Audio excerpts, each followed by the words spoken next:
Listening test. You will hear a number of different recordings and you will have to answer questions on what you hear. You will have time to read the instructions and questions and you will be given time to check your work. All the recordings will be played once only. The test is in 4 parts. Now turn to part 1. First, you have some time to look at questions.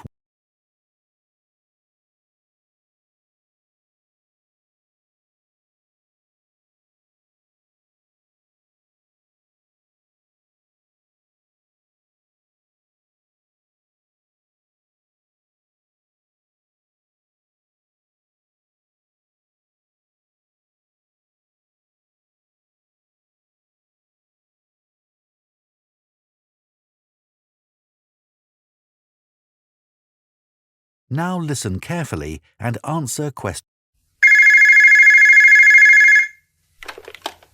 Westfield Sports Centre, can I help you? Yes, I hope so. I've recently moved to the area and I want to do some sports activities. Well, we have excellent facilities, including a new gymnasium and several tennis courts. Our tennis team are always looking for new people. Oh, I was never any good at gymnastics, and I don't think I've got the time to put into learning tennis. No, I'm more interested in swimming, and I'd also like to take a few yoga classes if I can. OK, well, we have 3 swimming pools, an Olympic-size 50-metre pool and a 25-metre pool, which are both outdoors, and a heated indoor pool, which is just 15 metres long, but is very popular with our members in the winter.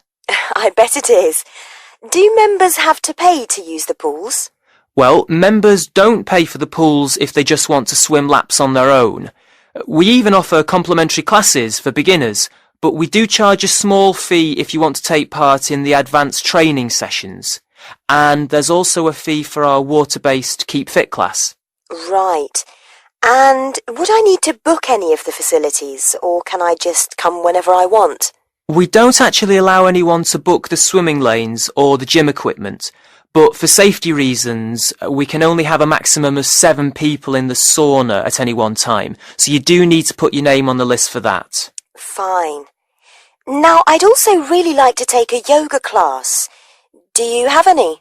Yes, there are classes on Monday, Tuesday and Friday in the morning from 10 till 11, and then every Saturday and Sunday in the evening.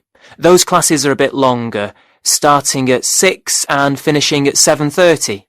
Right, I'll just make a note of that. So, does that mean that if I enroll, I can come on each of those days? No, each day is a different level, so you only come once a week. Oh, I see. Well, I've been doing yoga for a little while now, but I am still finding it quite difficult. Which level do you think I should choose? Most people start at the lowest level, and then you can talk to the instructor about changing if you think it's too easy. Okay. How much are the classes? They're £1.50 an hour for members. Great. Now, I'd like to come in and look at the facilities.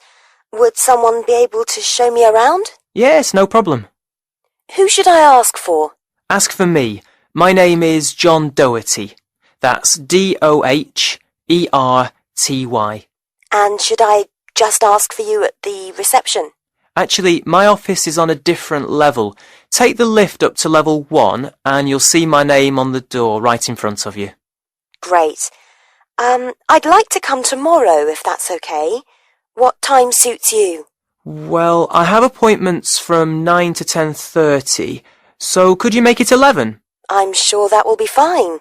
But can I just take your direct number in case something else crops up? That's a good idea. My number's 0117 965 478. Great. I think that's everything, so I'll see you tomorrow. Oh, my name's Alison Martin, by the way. Thanks, Alison. See you tomorrow.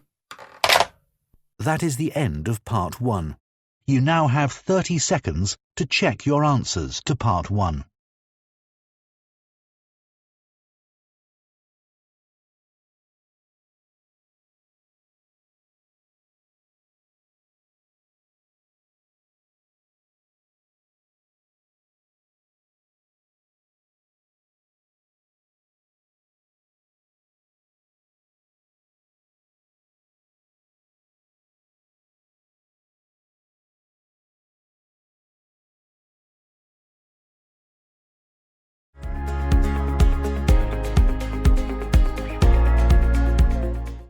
Part 2. You will hear a trainer giving a talk to people who want to learn outdoor survival skills. First, you have some time to look at questions 11 to 16.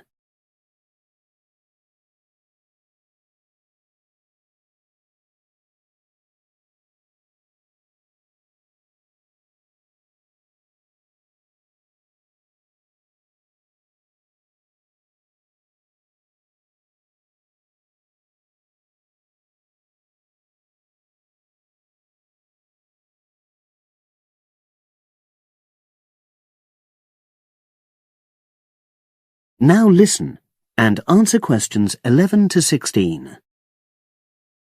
Good morning, everyone, and welcome to our outdoor survival program. As you know, this week you'll be learning some of the basic information and skills you need to look after yourself independently in the outdoors. These first 2 days will be based here in the classroom, and then we'll be taking a camping trip to put into practice some of the things you've learned. I'm going to start off with the topic of food. And to start with, I'll describe just 2 methods which we'll be putting into practice at our camp, and which make use of natural resources: the steam pit and the bamboo pot. I've got 2 posters here to make things clearer, and I'll start with the steam pit here. To make this, you'll need some dry sticks, some grass, some loose earth, and some stones. And for this week only, some matches. The first thing you do is to dig a shallow pit in the place you've chosen to do your cooking. Let's say about 25 centimeters deep and 30 centimeters wide.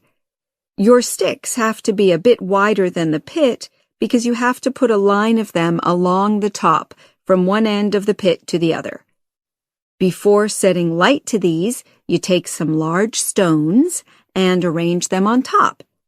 Then you start the fire and wait till the wooden platform burns through and the stones fall into the pit. At this point, brush away any pieces of hot ash from the stones. You can use a handful of grass and then take another stick and push it down into the center of the pit, between the stones. After that, you cover the whole pit with a thick layer of grass. And then you can put your food on it, wrapped in more pieces of grass, like parcels. Finally, cover the whole thing with earth. You have to pat it firmly to seal the pit. Then all you have to do is take the stick out and pour a bit of water into the opening that it leaves. It should take about 4 hours for your food to cook, as it cooks slowly in the steam that's created inside the pit. Now you have some time to look at questions 17 to 20.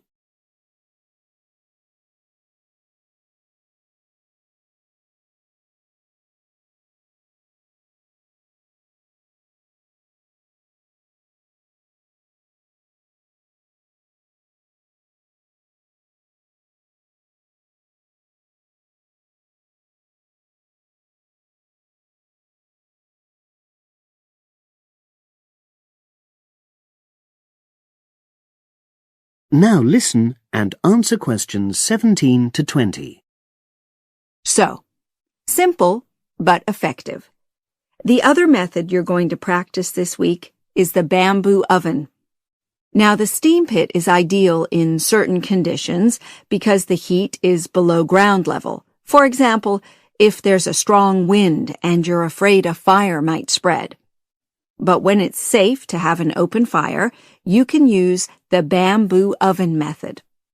You get a length of bamboo, which, as you probably know, is hollow and consists of a number of individual sections with a wall in between.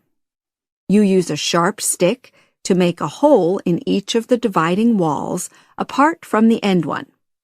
Then you lean the bamboo over a fire, with the top propped up by a forked stick and the bottom sitting on the ground. You pour enough water in the top to fill the bottom section, and then light a fire underneath that section to heat the water. Then you put your food inside the top section, and the steam coming up the bamboo through the holes you made cooks it.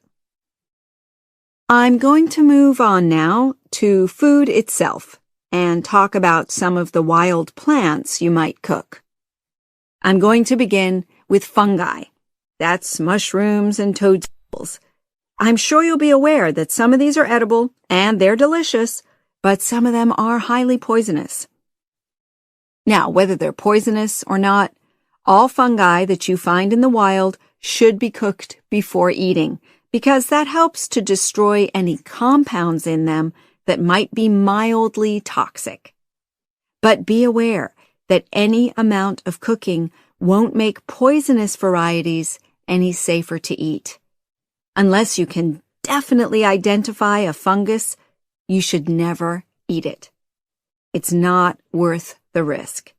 And you need to be really sure, because some fungi that are poisonous are very similar in appearance to certain edible varieties. They can easily be mistaken for each other. So, having said all that, fungi are delicious when they're freshly picked, and although they are only moderately nutritious, they do contain minerals which the body needs. I'll move on now to leafy plants, which are generally... That is the end of part 2. You now have 30 seconds to check your answers to part 2.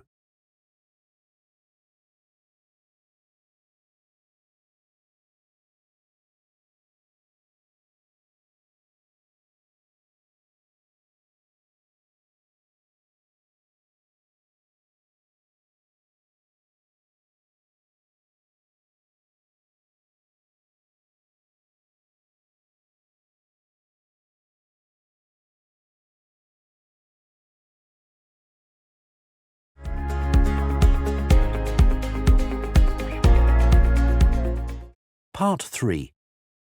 You're going to hear a university tutor interviewing a candidate for a place on a postgraduate diploma course in teaching geography. First, you have some time to look at questions 21 to 27.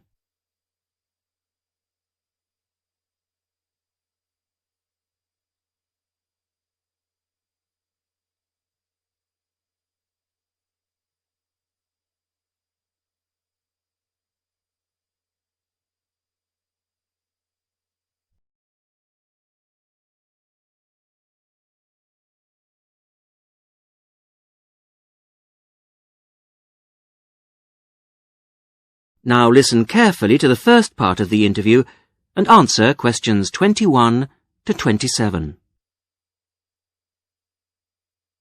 Hello. Jonathan Briggs, isn't it? Yes, that's right. Do come in and sit down. Thanks. Right.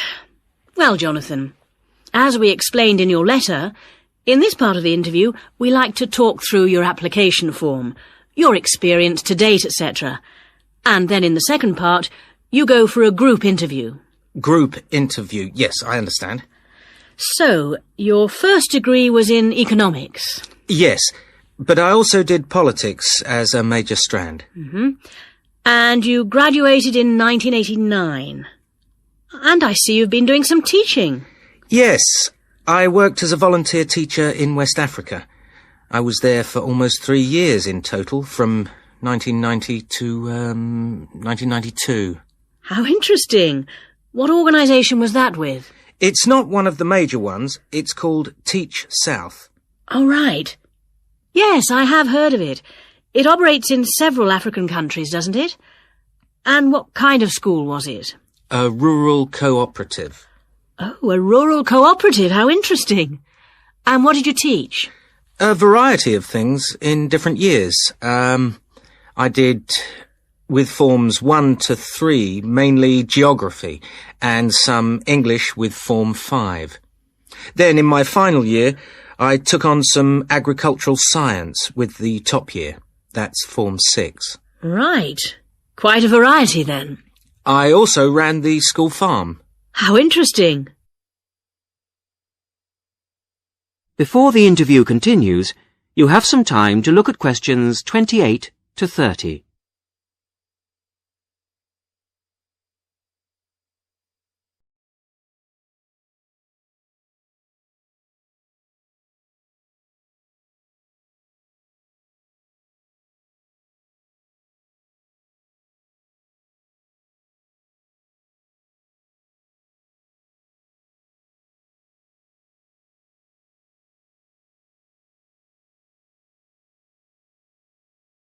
Now listen to the rest of the interview and answer questions 28 to 30. And how did you find the whole experience? I'll be honest with you. At the end of the first year, I really wanted to leave and come home. Oh, why was that? Well, I was very homesick at first and missed my family. Oh, yes, I can understand that. And I also found it frustrating to have so few teaching resources. But I did decide to stay, and in the end I extended my tour to a third year. Right. Things must have looked up then. Yes, we set up a very successful project, breeding cattle to sell locally. Really? And then, after a lot of hard work, we finally got funds for new farm buildings. And you wanted to see things through? Uh-huh. And that's why you want to train to teach geography? Yes. I've had a couple of jobs since then, but I now realise I like teaching best. And I chose geography because it's my favourite subject. And also because I think it has so many useful applications. Well, you certainly have had some interesting work experience. I'll ask you now to go on to the next stage of the interview. That is the end of part 3. You now have 30 seconds to check your answers to part 3.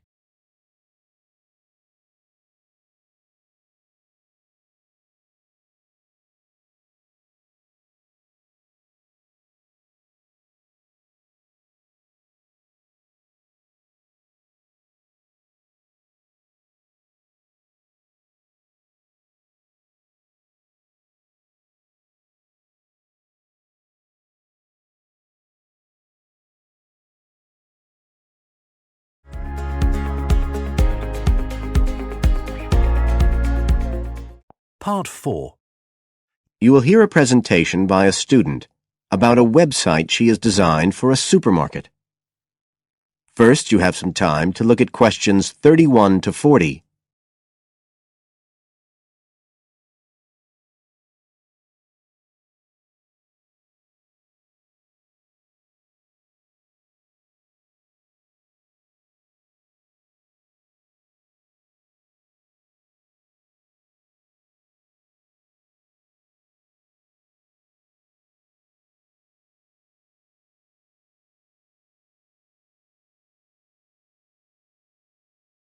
Now listen carefully and answer questions 31 to 40. For my website design project, I decided to approach SuperSave supermarkets because I have an evening job at the supermarket, so I already have a slight insight into their organisational goals and workings. The field research for my project was in 2 stages. First, I had an interview with Mr. Dunn, who is in charge of SuperSave's customer care department. I discussed the project with him in order to identify the supermarket's requirements. Mr. Dunn said customers are often unwilling to make a face-to-face complaint when they've experienced difficulties with a product or a member of staff or anything related to the supermarket. So he said a website which allowed members of the public to get in touch with the organisation and bring the problem to their attention in a private manner might be very useful, and we agreed that I'd work on this.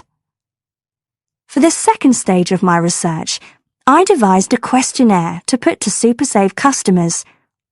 I needed to find out about the customers' experiences of problems together with their attitudes towards making complaints, both directly and indirectly.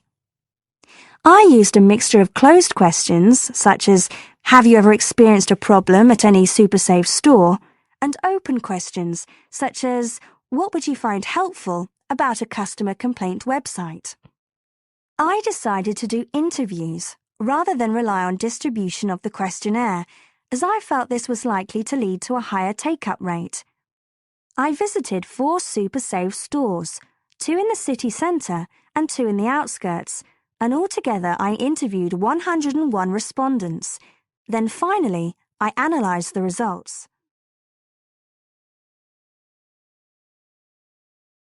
I found the results of the questionnaires to be very informative. I found that out of the total number of customers investigated, 64% had at some stage encountered a problem in a SuperSave store. Out of these people, the vast majority said that they hadn't reported the problem to any member of staff. They just kept it to themselves. The next thing I tried to find out was why they hadn't complained. Well, about 25% of the people I interviewed said the reason was that they couldn't be bothered, and a slightly smaller percentage said that they didn't have enough time.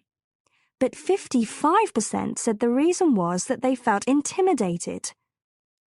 I finally asked if they would be more likely to complain if they didn't have to do it face to face, and nearly everyone I asked said that they would, 95% to be exact. I then set about designing the website to meet these needs. Once I'd completed the website, I made another appointment with Mr. Dunn to find out what he thought of it. Mr. Dunn said he felt that the pages would benefit his organisation by giving customers a new way of expressing their complaints and by making it easier to collect complaints, identify specific places where service and customer care were not as good as they should be, and act upon them accordingly. SuperSave is already a highly customer-orientated organisation, and he thought our website would be an excellent addition to their customer care effort. This is all well and good, but there still remains the general problem with websites, that there's the lack of access to online computers. Surprisingly, in my survey, I found that 88% of those interviewed had access to the internet, which I felt was quite high. But this access wasn't always direct. For some people, it was through their children and grandchildren and neighbours and so on, rather than being readily available in their own homes. This could prove to be a major drawback to the site, but it is still better to have it now to get the edge over competitors, however slight, and in the very near future, it is expected that almost everyone will have direct access to the internet. Another thing to consider is that at the moment I can only base our conclusions on data gathered from a tiny fraction of the supermarket's customer base. In order to get a better idea of how the site is doing and to see how well I have met my objectives, the site will need to have been up and running for at least a few months. After this time, it'll be possible to see whether or not people are actually using the site and if it's helping to make improvements to their customer service. It would also be interesting to study the effect of the site on staff at the supermarket. Morale could be dented as more complaints come in. Staff may feel they are being unfairly criticised and that there is no need for another way for customers to complain. But also, the site could boost morale by making staff come together to overcome the constructive criticism, and they may gain more job satisfaction by knowing that they are making a difference to the customer. So, overall, I feel my website has met my objectives, but there is scope for improvement and expansion. Are there any questions?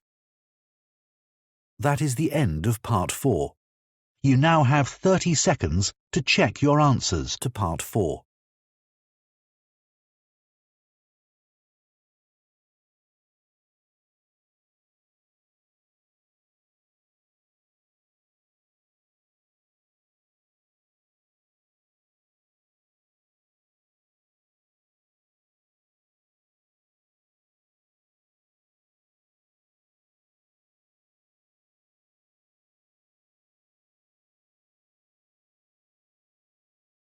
That is the end of the listening test.